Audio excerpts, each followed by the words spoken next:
Hello, welcome back to our English class. Selamat datang kembali ke kelas bahasa Inggris kita. Hari ini kita akan masuk lebih detail lagi tentang materi kita tentang procedure text atau dalam bahasa Indonesia teks prosedur.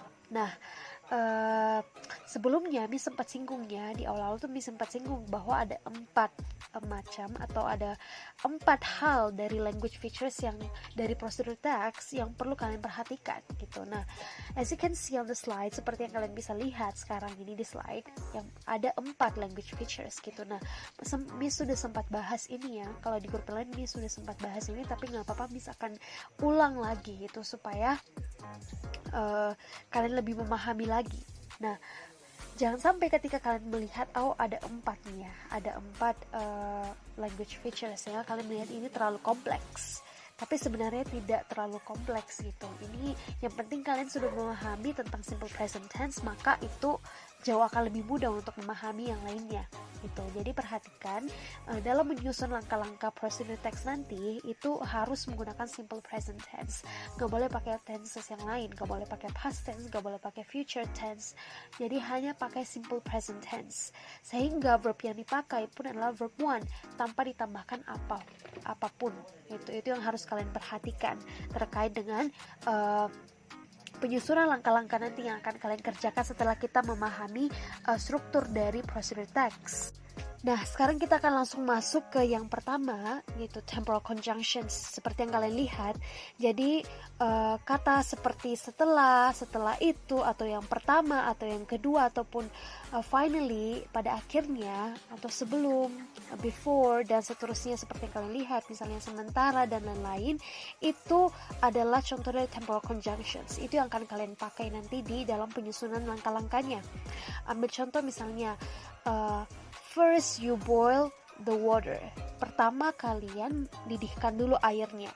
After that, nah setelah itu, jadi setelah itu, pertama, selanjutnya, dan terakhir atau pada akhirnya atau sementara itu temporal conjunctions. Nah, itu yang sering dipakai dalam procedure text. Sebenarnya masih banyak lagi yang lain, tapi yang diperhatikan hanyalah tapi yang paling sering dipakai atau pada umumnya sering dipakai yaitu yang terlihat di slide ini. Nah, sekarang kita lanjut yang kedua, command sentence. Nah, kalimat perintah gitu ya. Kalimat perintah berarti biasanya dimulai dari verb one. Jadi kita mulai dari verb dulu. Karena kalimat perintah dalam procedure text dimulai dari verb. Seperti contoh yang ada dilihat di slide ini. Yang pertama, cut the paper, draw the pattern. Nah, ini kalimat perintah. Jadi misalnya potong atau gunting kertas itu, atau lukis pola yang ada. Sekarang kita lanjut ke adverbs of time. Nah, adverbs of time itu berhubungan waktu. Misalnya kalian bilang mau didihkan airnya selama beberapa menit, for a few minutes. Jadi for a few minutes itu adalah keterangan waktunya. Jadi biasanya ada keterangan waktu. Kalau nggak pakai keterangan waktu pun nggak apa-apa gitu. Tergantung konteksnya. Kalau memang butuh keterangan waktu, pakai keterangan waktu. Tapi kalau tidak, berarti tidak. Jadi bukan sesuatu yang harus ini keterangan waktu ya. Namanya juga keterangan waktu, berarti tergantung konteksnya yang dipakai. Lalu yang terakhir, simple present tense gitu. Jadi perlu diperhatikan, biasanya kan simple present tense formatnya adalah atau polanya atau strukturnya adalah dimulai dari subjek ya. Tapi karena kita berhubungan dengan procedure text, berarti kita kali ini dalam konteks ini nggak pakai subjek. Jadi langsung aja mulai dari verb, misalnya draw the pattern seperti contoh yang ada di slide ini, cut the onion, cut the paper, itu langsung dimulai dari verb. Jadi nggak perlu subjeknya dulu kalau di procedure text, dalam konteks procedure text. Tapi sebenarnya kalau di kalimat-kalimat lain atau konteks yang lain kita butuh subjek, tergantung konteks kalimatnya seperti apa. Tapi karena ini procedure text, jadi langsung aja ke verbnya, karena kita langsung mau lihat langkah-langkahnya dalam pengerjaannya itu seperti apa. Jadi ada beberapa ya simple present tense, ada beberapa language features dari procedure text gitu. Tapi jangan sampai ini langsung buat kalian stres atau gimana, karena yang paling penting adalah kalian tahu simple present tense. Itu aja yang paling penting. Kalau kalian sudah tahu simple present tense, ini bagaimana, itu sudah mudah bagi kalian untuk menambahkan keterangan waktu dan kata-kata temporal conjunctions yang lainnya seperti sebelum itu atau pertama dan kedua gitu. Jadi yang penting kalian sudah menguasai simple present tense, itu aja dulu. Yang selanjutnya kalian tinggal menambahkan aja nih, misalnya keterangan waktu ataupun kata penghubungnya seperti itu. Nah, sekarang itu adalah akhir dari section 2 kita. Jadi di section pertama kalau kalian ingat kita sudah masuk ke apa itu procedural text dan fungsinya apa. Lalu yang section kedua kita sudah belajar tentang language features-nya gitu. Apa aja unsur kebahasaannya. Nah, sekarang kita akan masuk ke section yang ketiga gitu. Section yang ketiga yaitu struktur dari procedural text atau teks prosedur. Nah, seperti yang kalian lihat di slide pada saat ini, strukturnya adalah dimulai dari goal atau purpose-nya apa. Jadi apa goal-nya atau apa tujuannya yang ingin dicapai.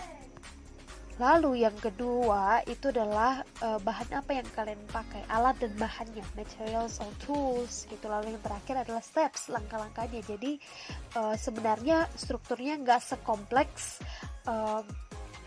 label ya, karena kalau kalian ingat label itu ada beberapa bagian dari strukturnya, jadi strukturnya itu kompleks dan banyak bagiannya. Tapi kalau procedural text kalian cuma ada tiga, jadi goal or purpose, dan kedua materials or tools, and the last one is the steps. Mari kita lihat contohnya nih. Nah, seperti yang kalian lihat sekarang, itu contohnya terlihat. Jadi dimulai dari goal-nya, purpose-nya. Jadi kalian bisa bilang di awal the goal, or kalian bisa pakai juga langsung the purpose atau the goal. Terserah kalian nanti mau pakai apa, pilih salah satu aja. Is to explain how to make a penguin origami from origami paper.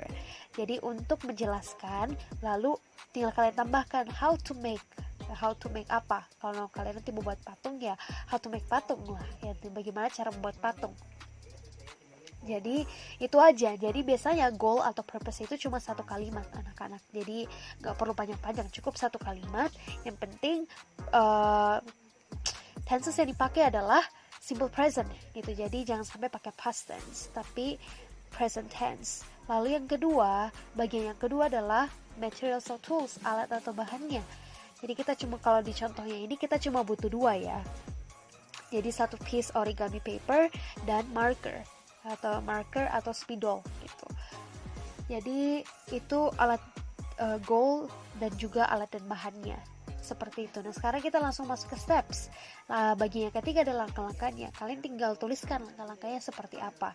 Nah, untuk ini anak-anak kita tidak akan jelaskan lebih detail dulu karena di pertemuan selanjutnya Nis akan coba bagikan gitu beberapa vocab yang akan kita gunakan, beberapa kosakata yang akan kita gunakan, tapi itu akan dibahas lebih detail selanjutnya di pertemuan berikutnya. Jadi yang paling penting hari ini kalian sudah tahu kalau ada 3 bagian dari procedural text. Jadi sehingga kalian nanti ketika nyusun procedural text ada beberapa hal yang perlu kalian perhatikan. Jadi yang pertama harus ada goal atau purpose-nya. Selalu dimulai dari the goal or the purpose is to explain how to make. Lalu how to make apa? Yang terakhir kalian tinggal tambahkan sendiri, tinggal ubah sendiri. Lalu yang kedua materials or tools, apa alat dan bahan dalam membuat itu penting. Lalu yang ketiga terakhir langkah-langkahnya. Langkah-langkahnya terserah mau sampai nomor berapa, mau sampai 10 kah, mau sampai 20 kah, itu terserah. Jadi ikuti aja gitu langkah-langkahnya. Jadi ketika kalian nanti membuat sesuatu, kalian tinggal tuangkan semua aja ke dalam teks prosedur atau prosedur teks gitu. Nah, sehingga ada beberapa istilah yang memang kita perlu perhatikan anak-anak. Di pertemuan berikutnya kita akan belajar beberapa kosakata atau vocab yang biasa digunakan ketika menyusun prosedur teks. Karena prosedur teks kita kali ini tidak fokus ke makanan atau minuman, tetapi lebih kepada bagaimana membuat kerajinan misalnya, atau membuat sesuatu yang bukan berhubungan dengan makanan atau minuman. Jadi kosakata yang dipakai tentunya akan lebih kompleks lagi, bukan lebih kompleks tapi lebih sering pakai yang selama ini kita jarang pakai, sehingga kita butuh belajar kosakata itu. Tapi kita akan belajar kosakata terkait dengan prosedur teks ini di pertemuan berikutnya. Nah, setelah ini kalian bisa ulang lagi videonya, terserah kalian mau video ulang lagi atau gimana supaya kalian lebih memahami. Lalu setelah itu kalian bisa isi link, quizzes. Di situ kalian bisa langsung jawab. Itu di situ cuma ada 2 pertanyaan ya, tapi Miss mau kalian jawab secara jujur gitu. Bagaimana sampai di mana, apakah kalian betul-betul memahami materinya atau tidak gitu. Jadi perlu diperhatikan aja. Jadi tinggal diklik, itu pilihan ganda, tinggal dipilih jawabannya mana. Jadi cuma ada 2. Seperti itu. Jika ada pertanyaan kalian bisa langsung chat Miss di WA, tapi perlu diperhatikan bahwa Miss akan balas chat kalian itu setelah kelas gitu, setelah kelas bahasa Inggris di sekolah, karena mungkin Miss akan jarang gitu, Miss mungkin jarang atau terlambat dalam membalas chat kalian, karena di waktu ini pun Miss lagi sedang mengajar di kelas lain di sekolah gitu, di grup yang lain di sekolah. Jadi perhatikan itu aja. Mungkin Miss akan agak lambat balas chatnya, tapi tetap aja ditanyakan kalau misalkan memang ada yang mau ditanyakan. So yep, I think that's all for today's class. If you have any question, please directly ask me or through WA. Okay, thank you everyone.